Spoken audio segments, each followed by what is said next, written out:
Hello শিক্ষার্থীবৃন্দ, কেমন আছো সবাই?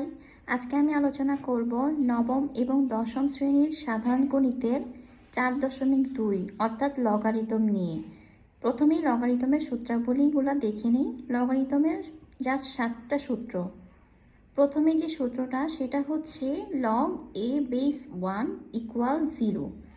লগের সাথে এখানে নিচের অংশে যেটা লেখা হয় সেটাকে বলা হয় বেস।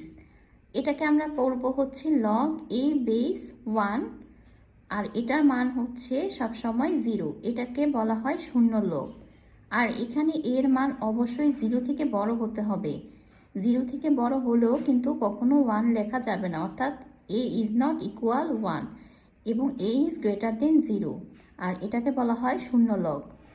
2 নম্বর যে সূত্রটা সেটা হচ্ছে log a base a equal 1, অর্থাৎ বেস আর এখানে সংখ্যা যদি সমান হয় তাহলে ওই লগের মান হবে 1, যেটাকে বলা হয় এক লগ।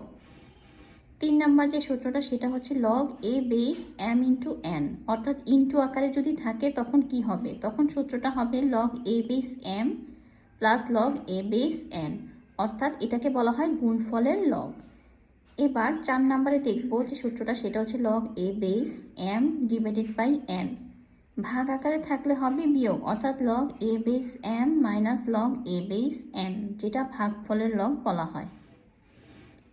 5 নম্বর সূত্রটা হচ্ছে লগ a বেস m পাওয়ারে যদি r থাকে, মানে পাওয়ারে যদি কিছু একটা থাকে এই পাওয়ারটা সামনে চলে যাবে, অর্থাৎ r log a base m, এটাকে বলা হয় ঘাতের লগ।